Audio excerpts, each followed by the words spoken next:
permettons-lui de prendre la parole. Non, je vais comprendre. Vous me dites qu'il représente... Il est membre titulaire du comité central du RDPC, le Rassemblement démocratique du peuple camerounais. Il est membre du RDPC. Merde.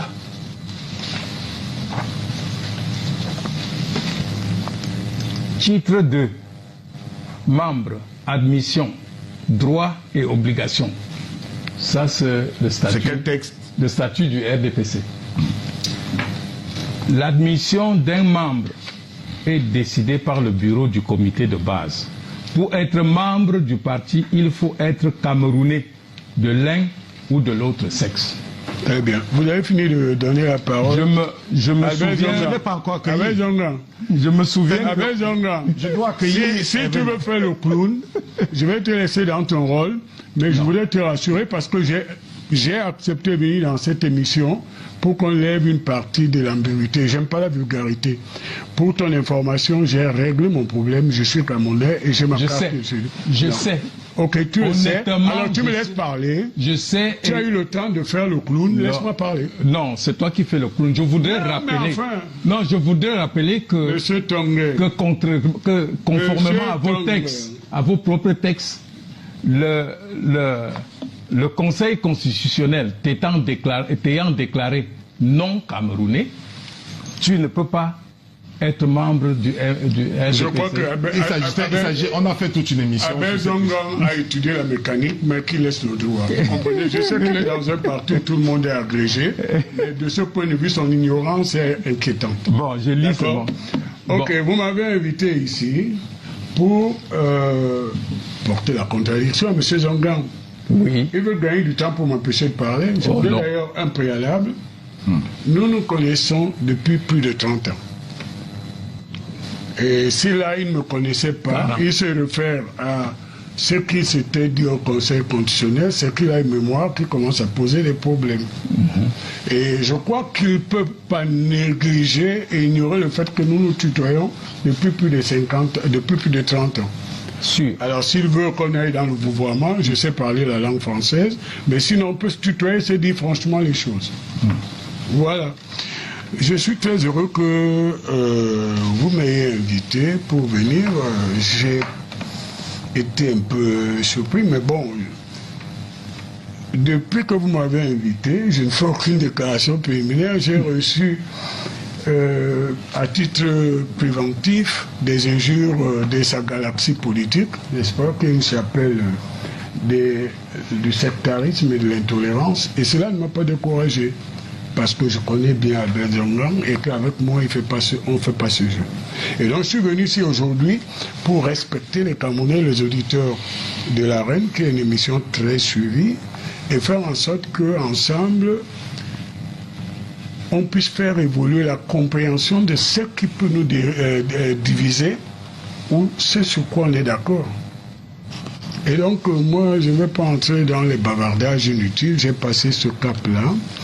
Et l'émission est l'émission de M. Zongan, ce n'est pas l'émission de M. Nkom. Et à la limite, vous pourriez appeler M. Kidam dans la rue, qui peut le connaître, pour lui poser les questions. Et il faut que vous lui imposez le fait que ce n'est pas lui qui choisit les questions. Quand il est dans un duel... Les spectateurs se font une opinion. Voilà. Nous faisons confiance aux il téléspectateurs. va souffrir de m'entendre parler, parce que nous nous connaissons, et qu'il ne va pas me faire sa danse. Bon, je voudrais d'abord rappeler quelques déclarations de M. Zongan, d'abord de M. Kamto et de M. Zongan. Je suis heureux que vous ayez fait cette émission parce que, quel que soit le dynamisme oratoire de Zongan, M. Kamto a déclaré, et en direct, et je l'avais suivi en fait sur TV5, qu'il faut aller voir le gouvernement pour faire évoluer la situation de blocage dans laquelle, dit-il, se trouve. On appelle ça dans la langue française le syllogisme, si c'était une erreur de raisonnement. Parce que vous ne pouvez pas voir quelqu'un dont vous contestez le statut. Pour voir quelqu'un, pour faire évoluer une situation, c'est que vous lui reconnaissez le pouvoir sur le cours des choses. C'est simple, c'est net. On n'a pas besoin d'insulter les gens de sardines, machin. Ça, c'est de la langue française. Deuxième chose qui a été dite à l'introduction, et j'ai la parole et ça me fait plaisir. C'est-à-dire qu'on avait planifié le boycott des élections. Bon, c'est leur droit. Je veux d'abord faire une citation de mon excellent ami Albert Zongan avant de continuer sur les remarques. Et il dit quand vous avez quitté une association, ou disons il a utilisé l'image d'une femme divorcée qui quitte, bon moi j'ai connu qu'une seule femme, bon. Il a utilisé l'image d'une femme qui quitte le foyer et qui passe son temps à tourner autour du foyer. Je regrette dans la première partie de cette excellente émission, 3/4 du temps était utilisé par M. Zongan pour insulter ses anciens amis, c'est-à-dire faire de l'appartenance au RDPC une maladie honteuse. Je ne crois pas qu'il a la gale sur lui, parce qu'il a été au RDPC, il a bien mangé et il a occupé les postes les plus éminents. J'ai beaucoup de respect pour lui. Il a été membre du bureau de l'Assemblée nationale. Je crois qu'Esther. Non. Hein, secrétaire. Non. Enfin, il est au bureau de l'Assemblée. Non. Donc, Albert Zongan n'est pas n'importe qui. Je n'étais pas au bureau de l'Assemblée. Et c'est Albert Zongan. de la commission des finances. J'étais Rapporteur. Bon, c'est pas n'importe quoi. Parce que si on lui a confié de rapporter une loi de finances et 5, ça veut dire que c'est quelqu'un qui a des capacités intellectuelles incontestables. Et je le respecte pour cela. Ouais, lui ne reconnaît jamais les qualités des autres. Il n'y a que lui seul qui sait tout. Mais moi, je dis, Albert Zongan, c'est pas n'importe qui. Alors, quand on quitte une association, qu'on passe du temps à parler de cette association, ça veut dire qu'on n'est pas encore parti de cette association, qu'on a des regrets. Et parmi les regrets d'Albert, vous avez connu l'épisode de lettres avec le secrétaire général du RDPC où il voulait revenir occuper la place d'une défunte militante du RDPC. Bon, je le dis pour dire que vous pouvez tourner comme vous voulez. Le RDPC est au centre de la vie politique. C'est vrai que tout n'est pas parfait. Nous devons faire évoluer les choses. Et nous allons parler des derniers événements qui vous intéressent. Et nous allons assumer notre part. Mais globalement, c'est parce que le RDPC est structurant que Albert Zongan passe son temps, lui et ses amis, à parler du RDPC. Parlons de la sociologie des amis qui sont partis. Albert, il est écrit un très grand savant roumain, un grand savant roumain a dit, parce que je suis quand même, et je l'assume, malgré les distances politiques qu'on a eues, j'étais l'ami de Penda Ikoka. Et je n'accepte pas que tu joues avec sa mémoire. Pourquoi? Il y a un grand, si, je le dis, parce que tu veux instrumentaliser sa mémoire, tu fais une sélection mortifère entre lui et Paul-Éric Kinguet, qui, comme toi, vous étiez tous les trois anciens militants du RDPC, et vous ne pouvez pas le contester. Vous avez occupé d'éminentes responsabilités au RDPC, tous les trois. Vous êtes allés en transhumance dans d'autres horizons, parce qu'il y avait peut-être de l'herbe, où vous croyez que l'environnement du RDPC s'était asséché, et vous voyez que vous tournez en rondon pour parler de ça. Bon, un célèbre écrivain roumain a dit « Les vivants ferment les yeux des morts, mais les morts doivent ouvrir les yeux des vivants s'ils sont conscients. » Très bien. C'est-à-dire qu'on doit faire de ces expériences des choses qui respectent les uns les autres et qui nous fassent évoluer. Donc, je ne vais pas être plus long. Je voudrais dire que je suis venu ce soir pour que Albert et moi élèvent le débat parce que j'ai lu ici et là, je n'ai pas l'habitude d'aller dans les poubelles cybernétiques. Comme quoi ça allait finir au couteau, au sang. Bon, je voulais dire aux gens qu'Albert est un très bon ami agréable, à part parfois ses libertés verbales et accompagné des injures. Il est quelqu'un qui a été longtemps un grand militant du RDPC. Et j'étais encore en France, à la diaspora. Il me rendait visite chaque fois qu'il arrivait et j'avais le plaisir d'être avec lui. Aujourd'hui, je veux savoir qu'est-ce qui nous a séparés. Qu'est-ce qui est fondamental et sur quoi nous ne pouvons pas négocier. Et j'ai entendu de belles phrases de sa bouche, je ne sais pas s'il s'écoute parfois. Hein. Il dit le Cameroun est un et indivisible. Oui, monsieur. Et bien, quand il a dit pourquoi est-ce que nous ne serions pas ensemble pour maintenir cette vision qui, je crois, était partagée par l'immense majorité des Camerounais. Donc, à ceux qui pensaient que je viendrais ici pour planter le couteau et insulter Albert Zongan, vous avez tout perdu. Je suis venu interpeller un ami et je suis venu interpeller un ancien camarade du parti Et je suis venu lui dire qu'on laisse les faits divers et qu'on dise qu'est-ce qu'on veut faire évoluer.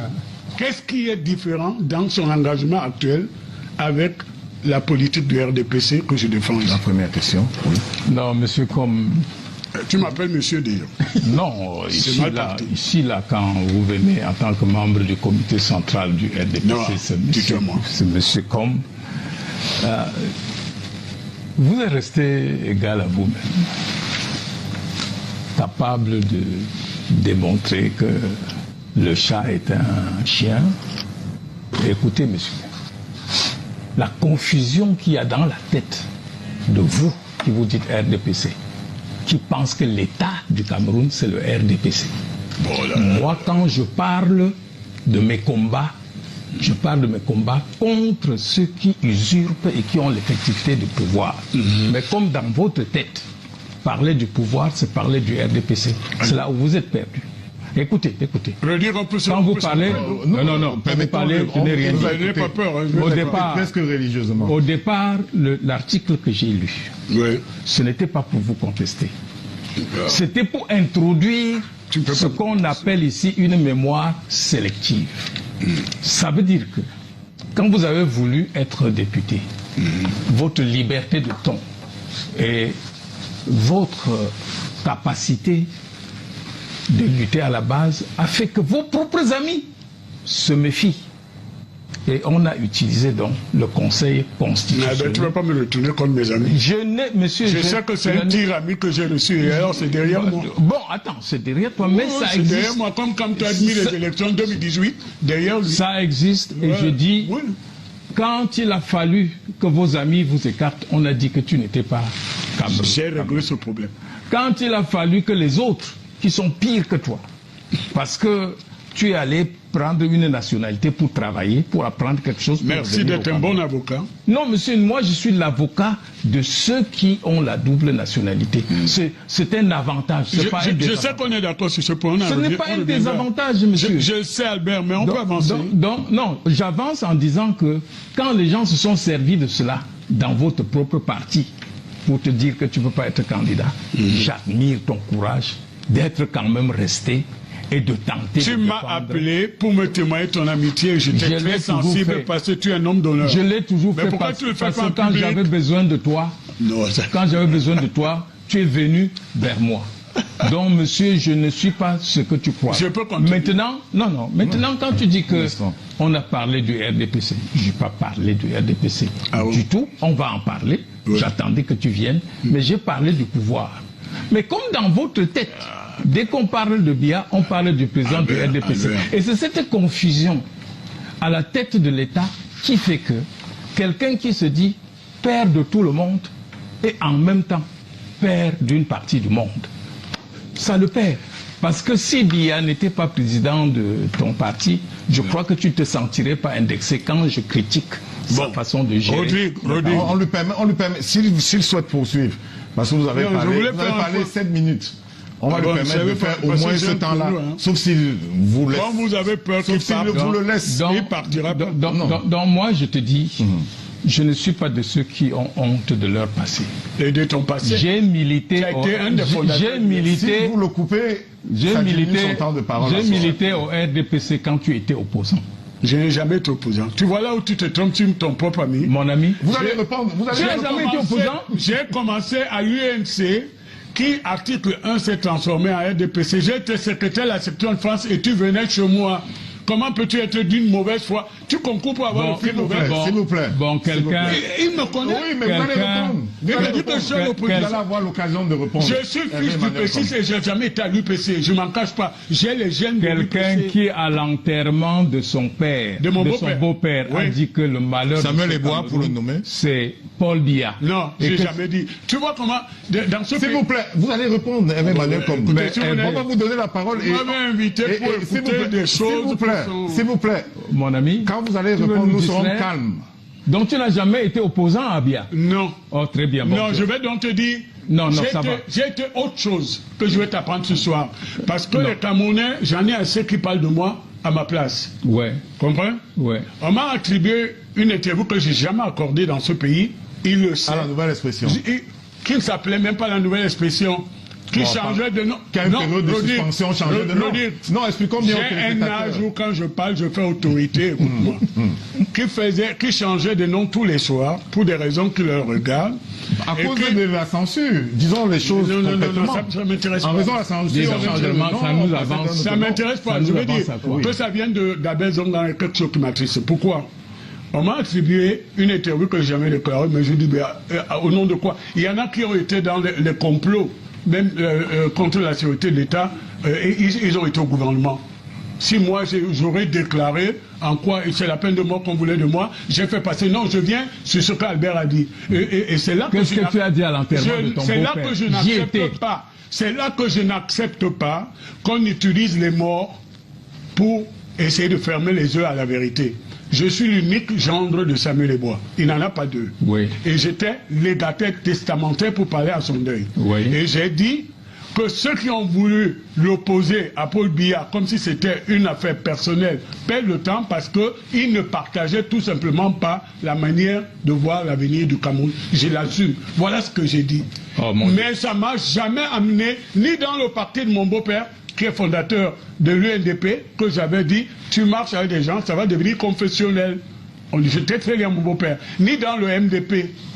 Mais j'adorais mon beau-père et j'assume d'être son gendre. C'est un grand monsieur, là où il se trouve. Maintenant, je reviens, parce que Albert veut nous amener loin inutilement. Albert Zongan a dit quelque chose de très important, que je partage avec lui depuis d'ailleurs, mais c'est sa manière de l'exprimer qui est quand même surprenante. Albert Zongan dit que l'ECAM est un organe, je résume, la manière dont il présente, c'est comme si l'ECAM était un organe de base du RDPC. Bien sûr. C'est inexact. Bien sûr. C'est inexact. Bon.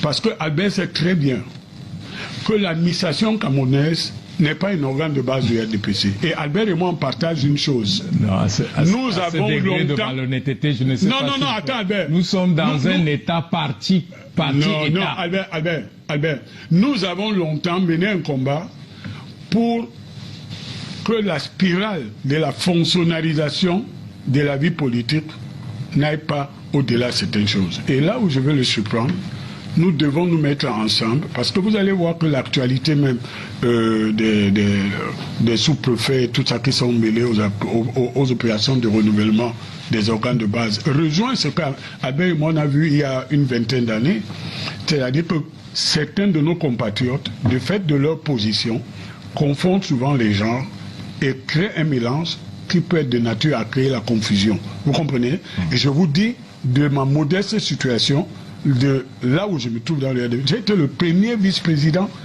pour la commission de contrôle des élections dans ce département, 6 sections. Et je dis à Albert qu'il doit être rassuré. Nous ne pouvons pas accepter que les organes de l'État deviennent des organes de base d'un parti, quel que soit ce parti. Il a déclaré, moi je l'ai noté, et j'en étais ravi, ça veut donc dire que quand nous rentrerons dans qu'est-ce qui peut nous qu'est-ce qui nous divise aujourd'hui, oui, ça ne peut pas être dans ces trucs qui sont souvent des slogans de faits divers. Je veux qu'il me dise philosophiquement. Il y a cette question. Qu'est-ce qui nous divise? Qui reste en suspens. Parce que moi je lui dis pas, par exemple, qu'on dit partout qu'il est fondamentalement, parce que c'est qu'il n'est pas. Avec vos anciens camarades du RDPC. Non, ne dites pas mes anciens camarades du RDPC. Nous, on n'a pas d'ancienneté dans un parti. Le parti politique, c'est un support qui porte une idéologie. Dès lors que vous cessez d'appartenir à cette idéologie, vous n'êtes pas un ancien de ceci ou de cela. Moi, j'ai milité au RDPC parce que j'ai obéi, j'ai cru aux sirènes du changement, la moralisation, le livre de Paul Biya pour le libéralisme communautaire.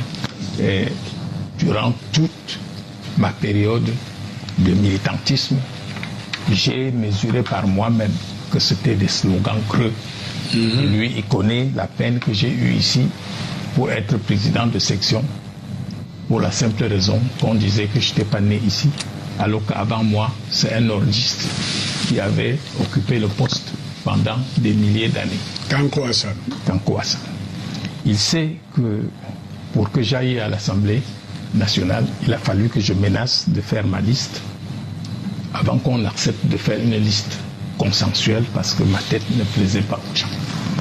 Et il sait que ce qui m'a chassé du RDPC, c'est un élément qui est aujourd'hui un élément fondateur de la destruction du vivre ensemble. C'est le mot orthophone allogène. On va y arriver. J'avais dit, méfions-nous. Rien que l'énoncé de ce mot va casser des amitiés de longue date. On va finir par pomper dans la tête des gens que si tu es de Colmondo, celui de Aqua n'est pas ton frère, méfie-toi, méfie-toi. Et ça risque de poser problème. Je crois que j'avais raison. Parce que la plupart des choses que nous vivons aujourd'hui tournent autour de cette histoire d'appartenance ethnique. Or, un pays ne peut pas, qui est constitué de plusieurs ethnies, ne peut pas baser sa politique sur la séparation ethnique. C'est une richesse. Parce que quand on a parlé de guerre, là où il y avait des génocides là, au Rwanda, c'était deux ethnies, les Hutus et les Tutsis. Nous sommes 286 ethnies au Cameroun. Imaginez qu'on se mette... Albert, tu m'éloignes du Cameroun, viens. C'est la réponse, c'est sa réponse. J'ai dit donc... On attendait sa réponse. J'ai dit donc, moi, à un moment, j'ai dit ce que j'attendais pour le vivre ensemble, pour la méritocratie, pour la construction collective et le partage à tout le monde du fruit de la croissance de notre pays n'est pas possible avec un parti dans lequel le mérite n'est pas reconnu. Je suis parti. Nous avons enregistré sa réponse. Oui, Hervé Emmanuel Kom. Non, je pense qu'Albert là est en train de nous entraîner dans des généralités. Parce qu'il en a profité. Mais bon. Pour faire quoi? S'il vous plaît. Beaucoup de choses. Ah non, non. Tu es face à la caméra. Non. On s'est dit... L'un de mes profits, c'était quoi? On s'est dit... L'un de mes profits, c'est quoi? J'ai perdu, monsieur. Non. J'ai tout perdu. Tu me laisses parler, s'il te plaît. Mon engagement, c'est qu'on se donne au concours en dessous de la ceinture. Et je vais dire qu'Albert Zonga a raison. Moi, il connaît mon avis là-dessus. Je suis globalement contre ce qu'on appelle l'équilibre régional. Parce que si elle est de bonne intention de départ, débouche souvent sur des combines qui masquent que les moins qualifiés soient devant les plus qualifiés. Donc on n'a pas de divergence là. Si c'est ça qu'il a fait partie au MRC, il aurait pu mener ce combat à l'intérieur du RDPC. Parce que c'est quelque chose qui prend vraiment du terrain, les gens comprennent cela. Mais Albert a dit quelque chose aujourd'hui qu'il ne faut pas laisser passer, parce qu'on ne reviendra pas là-dessus. S'agissant des événements qui ont eu lieu ici après la présidentielle, Albert ne doit pas vous imposer son analyse, parce qu'il le sait en tant que politique expérimenté, que si le MRC avait même un seul siège des députés ou de conseiller municipal, sa voix serait entendue même du fond de cette isolation. Je voudrais dire à Albert aujourd'hui que j'ai compris, il est en train de souhaiter qu'il y ait des événements comme à Conakry, mais ça ne viendra pas, ça, soyez rassurés. Mais en dehors de ça, le MSC ne peut pas normalement avoir un candidat à la présidentielle si elle a lieu demain. Nous, on n'a pas... Elle ne peut pas. Qui vous a dit que tu inventes une autre Monsieur Kom, s'il te plaît. Nous ne sommes pas des pouvoiristes. Qui vous a dit que notre militantisme... Mettons Emmanuel Kom d'arriver au bout. Nous ne vivons pas pour un candidat. Nous vivons pour changer le Cameroun, pour qu'il soit un Cameroun vivable par tous ses fils. Albert, vous l'avez dit, on a entendu. Tu parles de candidat. Oui. Albert Zonga nous révèle quelque chose aujourd'hui parce que il vous fait le cinéma, il dit qu'il n'est pas militaire, mais c'est un homme qui connaît les affaires de sécurité nationale. C'est mon ami.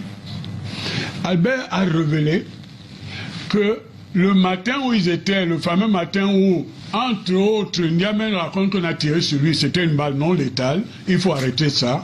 C'était non létal, on a brûlé son pantalon. Que quelques minutes. Oui, je veux dire, arrête Ndiamé, ça prend du temps. Albert nous révèle que il était un des meneurs du jeu, mais que tout le monde n'avait pas la maîtrise des consignes. Ouais. Et que Ndiamé, pour être sorti précipitamment, a fait que la stratégie de la toile qui voulait que subitement ils envahissent la ville de toutes parts a échoué. Ce que les Camerounais doivent tirer de cette déclaration, c'est que ce n'était pas une question d'autorisation de manifestation, c'était une organisation d'une émeute généralisée. Parce que dans le droit public camerounais, vous ne pouvez pas demander pour le même jour, pour la même cause d'autorisation pour défiler à 1000 endroits. Tu parles de quoi? Je prends les Camerounais à témoin. Monsieur, je peux terminer. Je crois que vous vous plaisez, vous plaisez à bavarder. Vous avez une minute. Tu m'as plusieurs fois insulté. S'il vous plaît. On a dit qu'on ferait.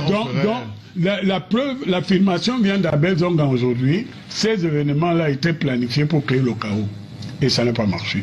Alors moi je dis à Abel aujourd'hui que quand on a fini de parler de tous ces problèmes, et nous sommes traités des noms, je voudrais que sur des problèmes qui interrogent les Camerounais et qui leur posent l'inquiétude même sur le sentiment d'appartenance, le sentiment de sécurité, qu'il apporte la réponse et que nous confrontons si nous avons une divergence ou si nous pouvons évoluer. C'est ça le dialogue permanent. Donc parmi ces questions, je ne veux pas être polémique parce que je sais ce qu'ils pensent. Lors de la campagne présidentielle 2018, le candidat qui l'a coché a déclaré que s'il était élu en 3 mois, la paix serait surtout, le Cameroun serait une prairie. Vrai ou faux? Il a déclaré. Bon. Et aujourd'hui, et vous avez vu, Albert, qui est un patriote, a du mal à distinguer ambazonien, sécessionniste, et tout ça, il dit tout ça, on se parle. La différence que nous allons avoir à Albert, c'est que celui qui prend les armes pour occuper le Cameroun, changer, s'approprier un parti du territoire, tu ne peux plus discuter avec lui de la même manière. Et dans ton discours, il y a quelque chose qui me gêne. Tu mets presque à même pied d'égalité les forces de défense et sécurité de notre pays qui ne sont pas une force d'occupation avec des voyous, une entreprise terroriste. C'est pas parce que vous avez été ensemble à la prison de Konengi que tu dois composer. Ah ben non, je termine. Oui, termine. Et tu as donné l'impression que tu étais en mission, que vous étiez en mission, et que l'État ne vous a pas encore assez exploité en sortant en disant qu'est-ce que vous êtes alors dit avec vos voisins de prison. Mon ami, est-ce que c'est ça? Mon ami, comme ce discours... Nous écoutons... Nous écoutons tranquillement... Ce discours je l'écoute même religieusement. Quelqu'un m'a envoyé un message pour me dire que c'est un faux catholique. Ce discours de faux patriotes, de patriotes de pacotille, de patriotes d'exclusion, ne marche plus. J'ai pas d'exclusion. Je vous ai dit. Un fils, monsieur, appelez-les comme vous voulez. J'ai dit que n'importe qui peut se lever un matin, dire même qu'il fait de Colmondo son pays. Non. Ça ne lui donne pas ce pays. Ah non, mais écoutez, monsieur, ils sont libres de dire qu'ils sont ambazoniens. Mais si dans votre tête, vous pensez qu'ils ne sont pas ambazoniens, qu'ils sont camerounais, vous les traitez en camerounais. Dès lors que vous dites que vous êtes en guerre avec eux, ça veut dire que vous leur donnez le droit de penser qu'ils ne sont plus camerounais. Moi, je dis, je ne suis pas en guerre. Je voudrais que les enfants qui se fâchent s'asseyent pour parler sous le contrôle de leur père. Et aujourd'hui, de fait... Et leur père s'appelle? Aujourd'hui, de fait, leur père par la confiscation... Leur père s'appelle? Il a en train de répondre. Quel est votre problème, monsieur? Mon problème, c'est que vous êtes sourd? Oui, je vous dis que leur père, du fait de la confiscation par force du pouvoir, est M. Biya. Merci. Oui, monsieur. Ouais, j'ai fait il a l'effectivité du pouvoir qu'il a arraché et qu'il contrôle avec le BIR et ses militaires et ses millions de militaires, alors que nos hôpitaux, nos écoles n'ont ni enseignants ni infirmiers. Monsieur, quand un bandit a pris ta voiture et il braque le pistolet sur ta tête, tu cries, mais il part avec la voiture. C'est pas parce que M. Biya a pris de force un pouvoir qu'il a sécurisé en recrutant des militaires, y compris même des instructeurs qui ne sont pas camerounais, parce qu'il estime que nos généraux ne sont pas capables de le garder. Mais laisse-moi parler, qu'est-ce qui te gêne? Donc quand vous dites que vous allez en guerre contre ceux qui se disent ambazoniens, ça veut dire que vous-même vous leur reconnaissez la qualité d'être un pays autre que le Cameroun.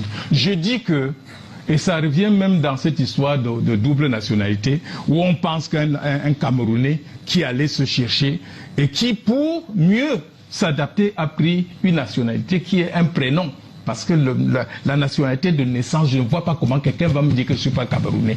Mais quand un monsieur qui est camerounais, nous connaissons que c'est notre pays, le Cameroun, déclare qu'il est ambazonien, il peut même déclarer qu'il est allemand.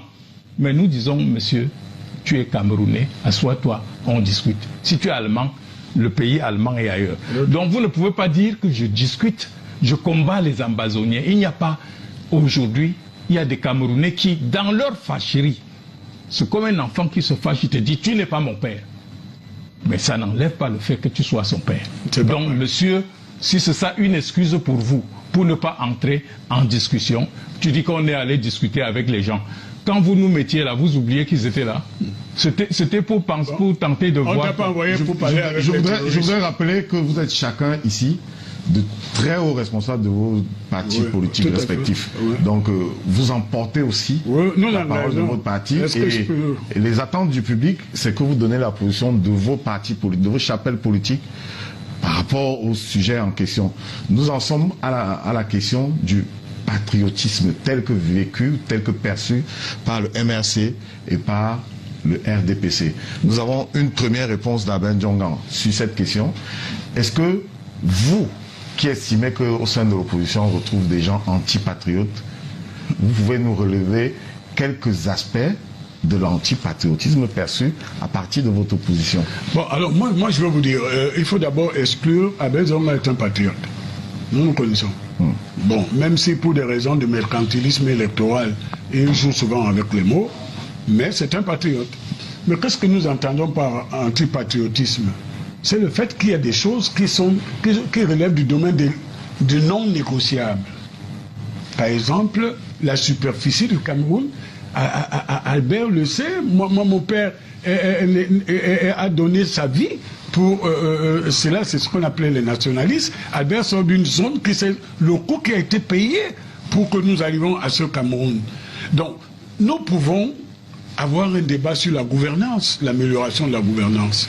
Nous pouvons avoir un débat sur la qualité de vie des Camerounais, sur l'allure du développement que nous devons avoir.